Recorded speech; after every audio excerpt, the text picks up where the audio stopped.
ويلا بقى نعمله النهارده هنعمل تنظيف للبشره عميق من الالف للياء. انا هدخل في الموضوع على طول عشان ما اطولش عليكم الفيديو. وده هتشوفوه من احلى الفيديوهات اللي انا عملتها، والنتائج بتاعتها والنتائج زي ما بقول لكم فظيعه وجميله جدا وهترضيكم قوي. اول حاجه دلوقتي هنعمل تنظيف للبشره. اول حاجه هنستخدموها معانا هو مزيل المكياج.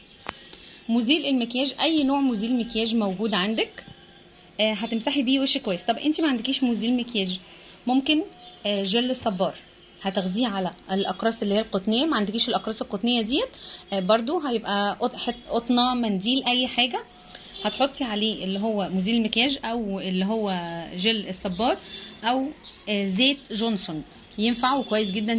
زيت جونسون، اي حاجه منهم، وهتمسحي البشره كويس. فدلوقتي انا اهوت هحط بقى هنا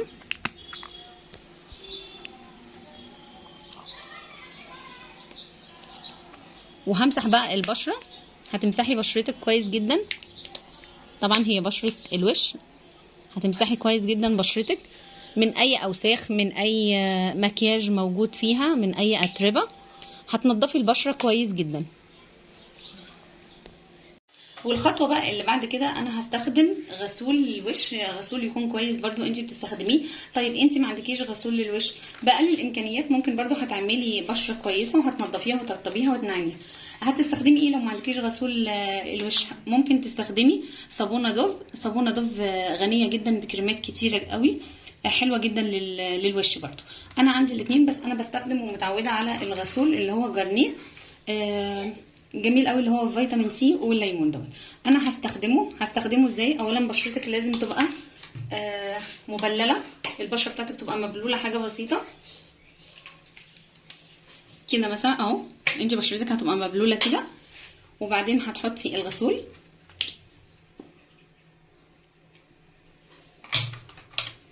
وبعدين بقى هتدعكيه كويس جدا باي حاجه موجوده عندك. عندك الفرشه ديت اوكي، مش عندك الفرشه ديت عادي بايدك اهو.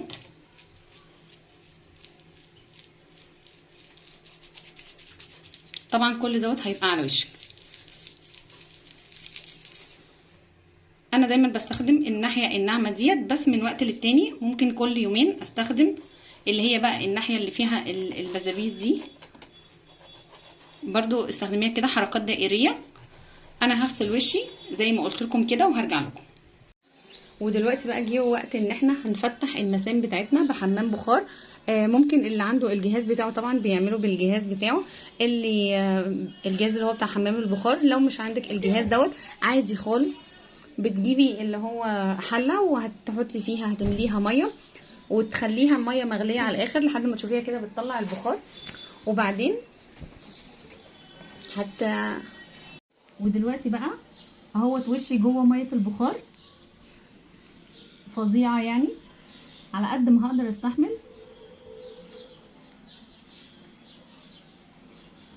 ودلوقتي بقى طبعا احنا بعد حمام البخار عملنا بقى كده اللي هو تفتيح المسام. هنبدا بقى بالسكراب والماسكات الجميله بتاعتنا. اول سكراب معانا هيبقى معلقه قهوه، اي نوع قهوه عندك. مش موجود عندك قهوه، هاتي واحد نسكافيه اللي هو الظرف الصغير دي، معلقه اهيت. وهتاخدي عليها معلقه سكر. تاني بقى حاجه معانا اللي هي اهي زي ما بقول لكم، هتاخدي معلقه سكر. والسكر اللي موجود عندك سكر اللي هو البني، سكر اللي هو الابيض. انا دلوقتي المتاح عندي اللي هو السكر الابيض، فعادي هاخد معلقه منه اهي. وبعدين المكون بقى التالت اللي معانا بعد كده، يا اما هتاخدي معلقه زيت زيتون.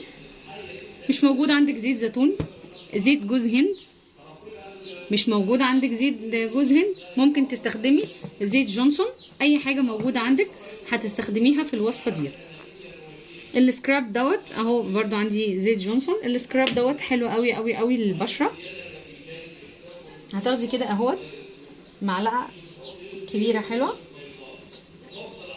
وهنقلب بقى. هنقلب، ولو احتاج زيت تاني هنحط، ما احتاجش حسب بقى ما هنقلب وهنشوف. ودوت بقى القوام بتاعه بعد ما قلبته، بس هو كان احتاج شويه زيت تاني. فحطيته. دلوقتي بقى انت هتاخديه اهو، هتاخديه كده وهتحطيه على البشره بتاعتنا.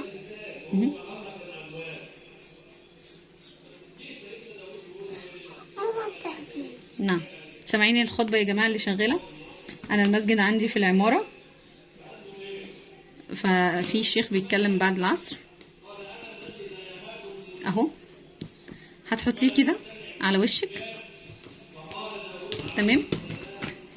وبعد ما تفرديه كله على بشرتك هتمسكي واحده زي دي كده صغيره، الفرشه اللي هي بتاعت المساج، وهتعملي بيها كده اهو على ايدك حركات دائريه بالراحه، يعني مش لازم تعملي جامد عشان لو بشرتك حساسه ما يحصلهاش اي حاجه. هتفضلي تفركي كده بشرتك بيها على بشرتك كلها. السكراب دوت رائع رائع رائع وحاجه هايله وجميله جدا. وممكن كمان تحطي بقى لو انتي عايزه كمان الريحه تبقى احلى واحلى، ممكن تحطي نقطه قطرات بس من اللي هو زيت الورد، زيت النعناع، زيت اللافندر، ممكن تحطيه عليهم اهو. وهتسيبيه كده اهوت لمده 10 دقايق ربع ساعه، يا ريت ما يقلش عن كده. وارجع لكم بقى بعد ما اخلصه واغسل ايدي. ودلوقتي بقى طبعا غسلت ايدي بعدها بفتره، طبعا باين ان في فرق كبير قوي. الماسك بقى اللي بعد كده حاجه كده مرطبه حلوه قوي بعد السكراب. دي معلقه عسل نحل، اي نوع عسل نحل موجود عندك معلقه منه. هتاخدي عليها بقى معلقه زبادي وهنقلبوهم كويس. الزبادي حلو جدا للبشره، من المرطبات الحلوه قوي، بتزود نعمه البشره، بتساعد على نعمتها وعلى ترطيبها. وكمان العسل. خلاص. ودلوقتي بقى الماسك التاني اهوت بقى جاهز معانا. برضو هتاخديه كده وبرضو هتحطيه على البشره اهو. ده هادي قوي ومرطب جميل قوي ومنعش كده، بيساعد على ترطيب البشره وتنعيمها. انا مش عارفه الشعر بتاع الفرشه دي بيطلع ليه.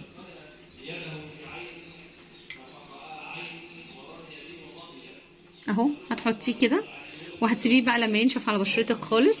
زي ما اتفقنا، اي ماسك اي سكراب اي حاجه بتعمليها ما تقلش عن 10 دقايق عن ربع ساعه. ودلوقتي جيت لكم اظن بقى، بصوا باين خالص بقى على ايدي. بصوا الايد دي من الايد دي بقى من السكراب والماسك والغسول والتنظيف والحاجات اللي عملنا فيها. طب الخطوه بقى اللي بعد كده الشيبنج. احنا هنستخدم الشيبنج على الوش حتى لو كان وشك ما فيهوش شعر او اي شيء، لكن الشيبنج دي كمان بتزيل الوبره اللي موجوده على الوش. فانت بتستخدميها ازاي؟ اللي مش بيعرف، انت بتشدي كده جلد بتاع وشك بالناحيه وتمسكي بقى ديت الشيبنج بالايد التانيه وتنزلي بقى بيها كده. هتنضفي بيها كده اهوت وشك كله. والخطوه بقى اللي بعديها ودي اهم خطوه، انت هتستخدمي بقى ماء ورد. ميه الورد حلوه جدا للبشره ومرطب كده وحاجه جميله قوي لوشنا. انت هتاخدي منها على منديل زي ما قلت لك، عندك اللي هي الاقراص القطنيه، على قطن، اي حاجه هتستخدميها، وتحطي عليها ان هو اهوت ميه الموارد دي تكون طبعا مخصصه للبشره، وهتمسحي بيها وشك بقى كله. هتحسي كده بانتعاش.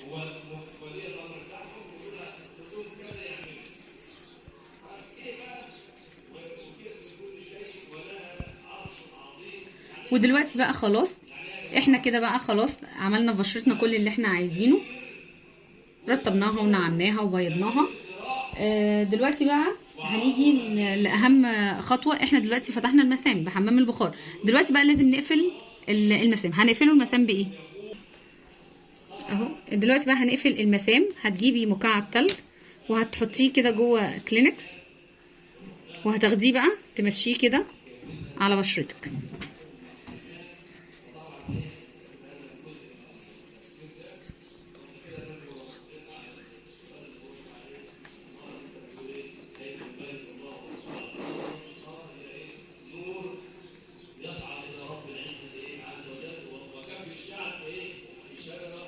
طيب وبعدين بقى خلاص احنا كده قفلنا المسام.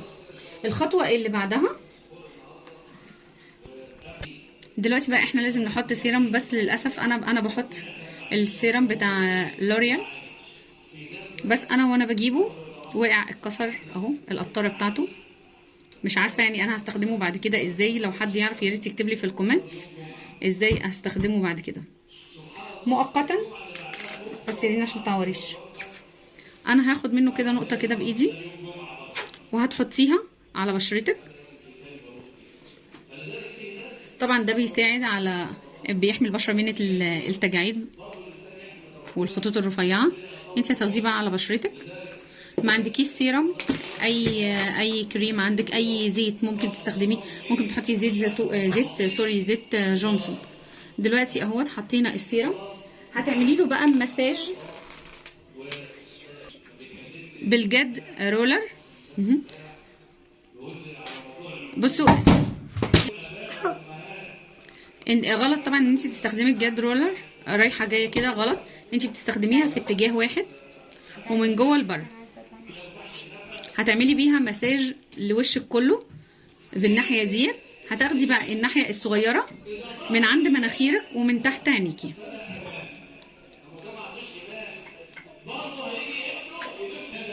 واخر حاجه بقى هنستخدمها معانا. خلاص احنا كده خلصنا وعملنا تنظيف احسن من اي صالون او احسن من اي مركز تجميل ومن العيادات اللي بره، وباقل التكاليف، وكلها موجوده عندنا في البيت.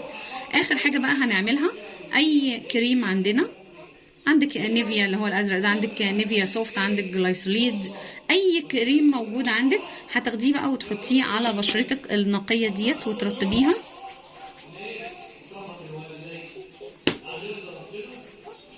انتعاش وجمال وراحه. اظن باين خالص يعني الفرق. اتمنى ان الفيديو يكون عجبكم، وما تنسوش اللايك والاشتراك في القناه، واستنوني في فيديو جديد.